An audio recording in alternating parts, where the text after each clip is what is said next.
repentinamente sinto meu travesseiro sendo puxado 3 vezes. Fala família, como vocês estão? Meu nome é Ariadne e no vídeo de hoje eu trago relatos assustadores para vocês. Vamos conhecer aqui 4 histórias de arrepiar e o tema é lendas nas cidades do Brasil. Lendas são um dos meus temas favoritos, então sem mais enrolação, vamos para o primeiro relato. Lenda no Rio de Minas Gerais. Segundo as histórias que rondam o rio Jequitinhonha, tudo começou com um homem conhecido apenas como o Senhor Luiz. Nascido em 1798, no norte de Minas Gerais. Luiz era um rico fazendeiro responsável por cuidar de todo o rebanho de sua propriedade. Para campear o gado, ele contava com a ajuda de uma mula. Certo dia, a mula estava muito cansada, mas mesmo assim Luiz insistiu em selar o animal para, além do trabalho, ir passear na cidade. Sua mãe, revoltada com a atitude, tirou a sela da mula e tocou o animal de volta para o curral. Luiz ficou furioso, pegou a sela, colocou em sua própria mãe e covardemente foi montando nela até a cidade. Durante o caminho, bateu muito na pobre senhora. Pouco tempo depois, Luiz teria morrido misteriosamente. O corpo do fazendeiro foi inicialmente enterrado no pequeno cemitério de Cantingas. Entretanto, tempos depois, por conta de disputas políticas, os restos mortais foram levados para um lugar mais afastado. Foi então que o povo começou a perceber anomalias não só na tumba de Luiz, mas em outros pontos da cidade. A nova sepultura rachou de forma estranha e, além disso, apareceram pelos de animal entre as fendas. Por mais que a sepultura fosse consertada, as rachaduras voltavam a surgir. Ao mesmo tempo, na fazenda Gameleira, local onde Luiz morava, uma vara de porco sumiu sem explicação alguma. E, para piorar, muitos moradores da região juram ter visto uma fera vagando pelas redondezas. Desde então, todos têm certeza de que o Senhor Luiz foge da tumba para tentar se livrar da imensa raiva que sente. Às vezes surge mais parecido com um cão preto, em outras mais como um homem vestindo capote. Mas independente da forma que tende a mudar, ninguém tem dúvida de que se trata do bicho de pedra azul, uma criatura que adora assustar pessoas por todo o vale de Jequitinhonha. Gente, eu não sei vocês, mas eu adoro lendas urbanas. Tem muitas histórias que hoje a gente não vê mais se repetindo, né? Como a lenda do Saci, entre outras, né? Lendas urbanas antigas aí que a gente conheceu ouvindo aí dos avós e tudo mais. E pode ser que ainda aconteça, mas bem raramente. Mas essas lendas aqui que tem um significado porque foram coisas que aconteceram realmente ali na cidade e marcou aquela cidade, aquela região.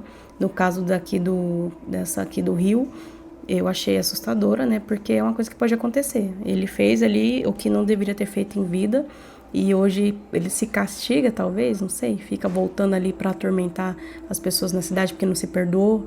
Muito legal, muito interessante. Legal não, né? Muito assustador e interessante. Eu não conhecia essa lenda. Se vocês conheciam, me comenta aí. Ou se vocês conhecem alguma parecida, porque essa aqui pra mim é novidade. Próximo relato. A Casa dos Mosquitos. Alguns anos atrás, eu e a minha família fomos passar as férias em Bombinhas, Santa Catarina. Conseguimos alugar uma casa por um preço bem barato. Era um lugar relativamente tranquilo, mas estávamos achando estranho a quantidade descomunal de mosquitos naquele lugar. Posteriormente, me lembrei que em vários filmes de assombração, as residências assombradas também possuem essa característica de infestação de insetos. Meus pais ficaram no quarto do andar de cima e eu e meu irmão ficamos no quarto de baixo. Logo na primeira noite me veio uma terrível dor de cabeça e desconforto que, apesar de estar igualmente muito cansado, estavam me impedindo de dormir.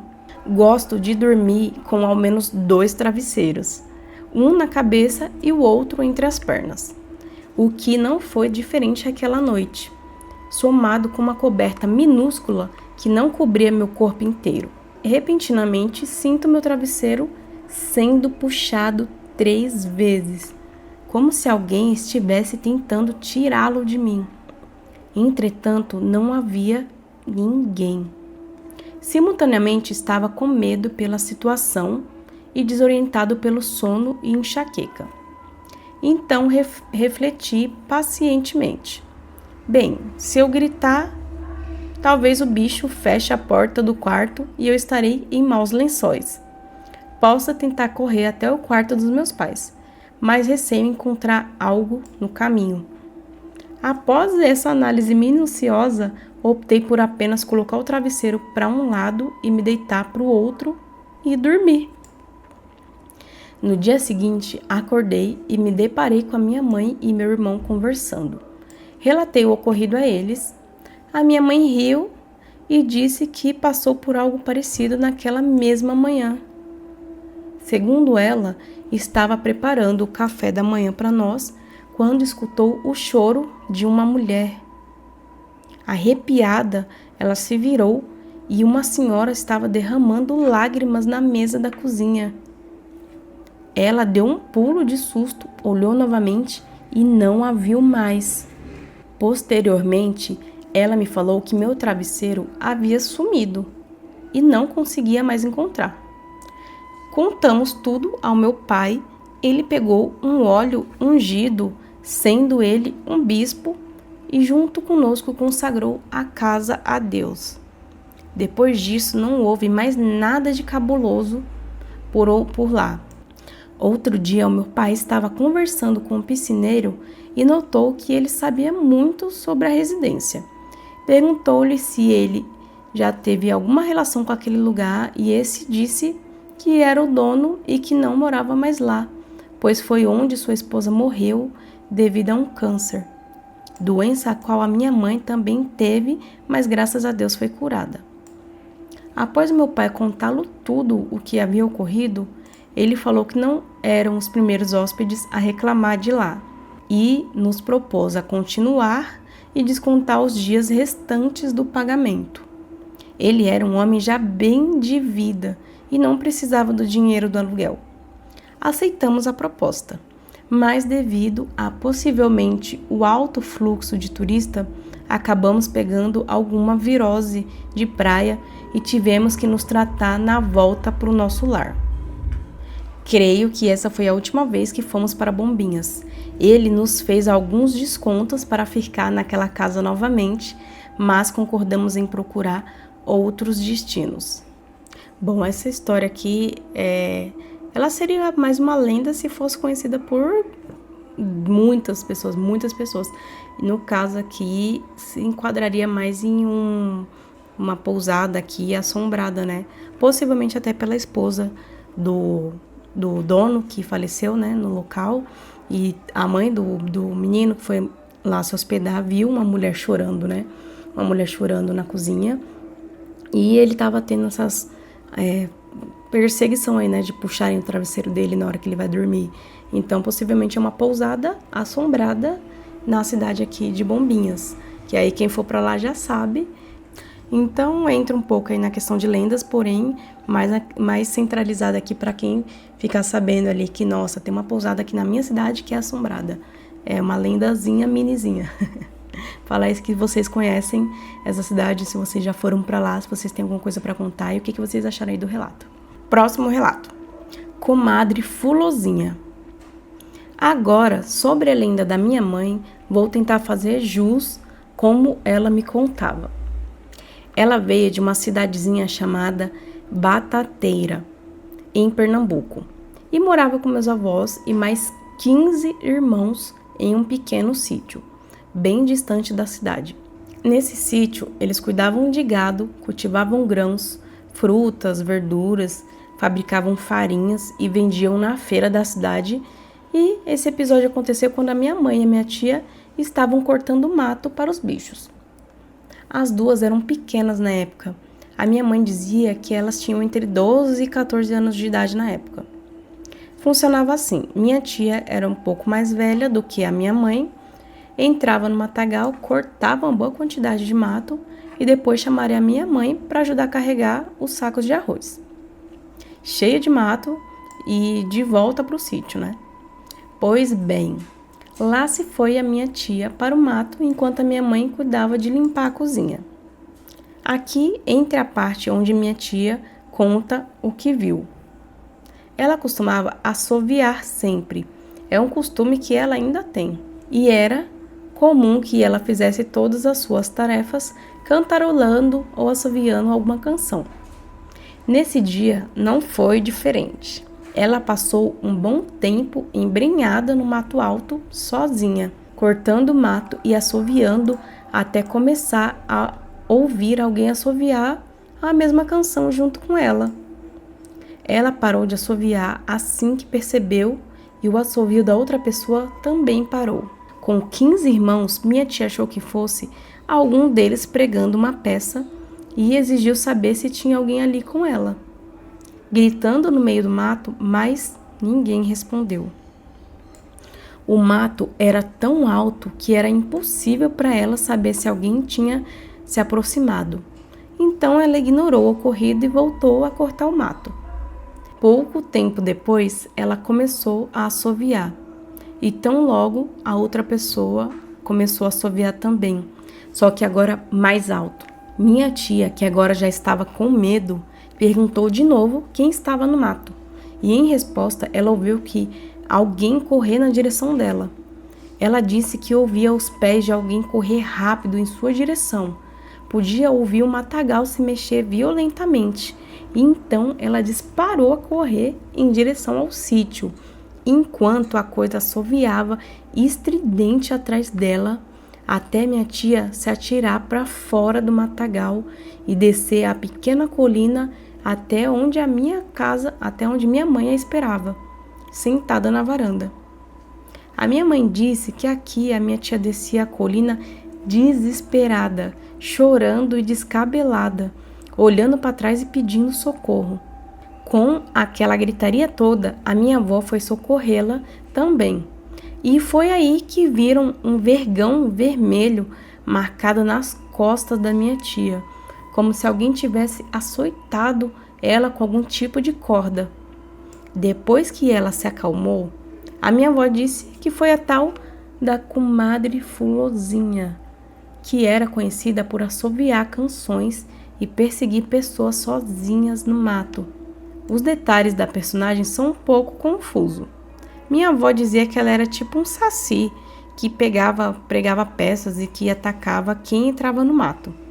Também falou algo sobre ela ter um sonho de ser uma cantora, mas ter morrido jovem e por isso se frustra quando alguém canta no mato. É isso. E, por um tempo, só os filhos homens entravam no matagal para colher mato para os animais. Bom, eu não conhecia essa lenda aqui da comadre Fulozinha. Vocês conheciam já? Eu sei que tem outras entidades aí nas matas que protegem as matas e, sei lá, chama as pessoas para dentro e a pessoa nunca mais consegue sair. Tem diversos tipos. Essa em específico eu não conhecia. E eu já falei isso em outro vídeo. Eu acredito que se você pede licença, você entra e você sai tranquilo, porque você está pedindo a licença para entrar ali no local que é sagrado, que não lhe pertence e pertence à mãe natureza, né? Então, ela passou aqui, foi um perrengue. E pior que essa lenda aqui, ela é lenda, mas eu acho que ela é uma história real mesmo. Que outras pessoas podem ter passado? Pode ser. Mas eu acredito que ela é real, porque a minha mãe mesmo já contou coisas parecidas com essa história.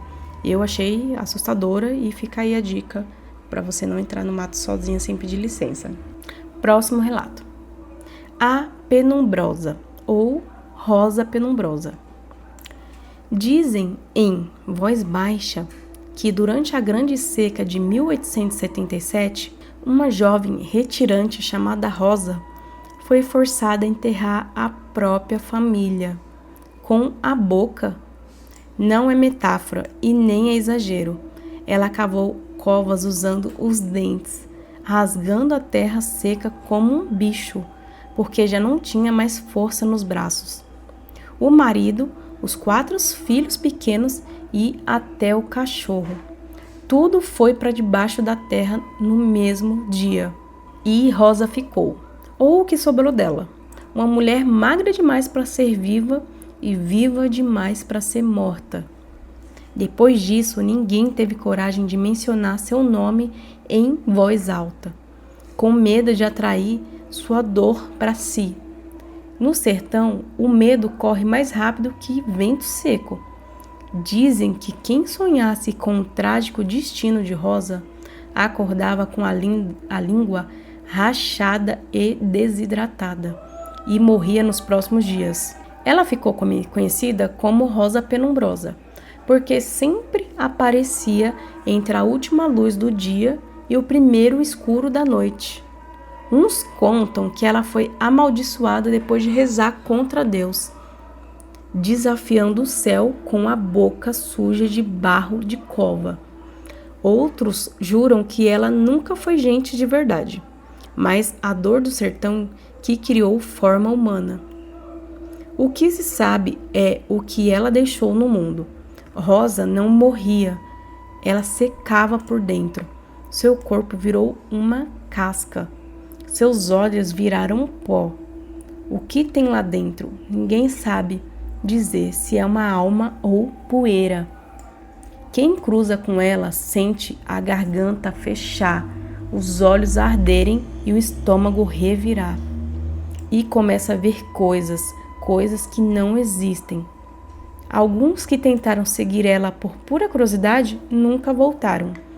Os poucos que retornaram voltaram mudos, com pele se desfazendo em farelos e olhos virados permanentemente para dentro. Mas o pior é que a Rosa aparece sempre que a fome e a sede são grandes demais. Não só no sertão, ela vem onde houver dor acumulada. Ela fareja o desespero. Chega devagar para colher quem já não tem mais nada para perder. Onde ela pisa, nada cresce. As flores apodrecem, o chão racha, o ar fica espesso como lama. Por isso, até hoje, quando o sertão está enfrentando grandes desafios, é comum encontrar pessoas que ainda rezem baixinho, com medo de ser um sinal de que a penumbrosa está voltando. Pois quando ela volta, ela traz fome, seca e dor. E quando você perceber, já é tarde demais. Tô chocada aqui com essa lenda. Eu adorei, porque ela realmente traz medo e parece muito, muito assim, tipo, uma coisa que todo mundo da cidade aqui do interior, do Nordeste, conheceria na ponta da língua e falaria todo mundo, eu conheço essa lenda? Conheço, porque ela tem uma história firme, né? E faz todo sentido aí a questão da grande seca lá de 77. Agora, por que ela foi forçada a enterrar a família? Aí já não sei, mas né, ela ter cavado ali a cova deles com o próprio dente, então é uma maldição que ela criou e ela traz essa maldição para a cidade com essa egrégora aí de lugar seco, né, de terra seca e desespero e terror. Adorei, gostei muito e achei assustadora. Me fala aí o que vocês acharam. Bom, pessoal, esses foram os relatos de hoje. Eu espero que vocês tenham gostado bastante. Se você gostou, comenta aqui o que você achou. Se você já conhecia algum dessas lendas, o que vocês acharam. Se você tem alguma lenda aqui para trazer para me contar, pode mandar no e-mail que tá aqui na descrição ou deixar aqui nos comentários embaixo mesmo ou na comunidade, tá? Eu, pelo menos, gosto bastante de lendas aí do folclore brasileiro. Se vocês gostam desse tipo de relato, comentem aqui, que assim eu sei que eu vou poder trazer mais histórias desse tipo pra vocês. E antes de finalizar o vídeo, se você gostou, deixe o seu like, tá? Não se esqueça de se inscrever, caso você não for inscrito. Deixe seu comentário aí pra poder ajudar no engajamento do canal. E a gente se vê no próximo vídeo.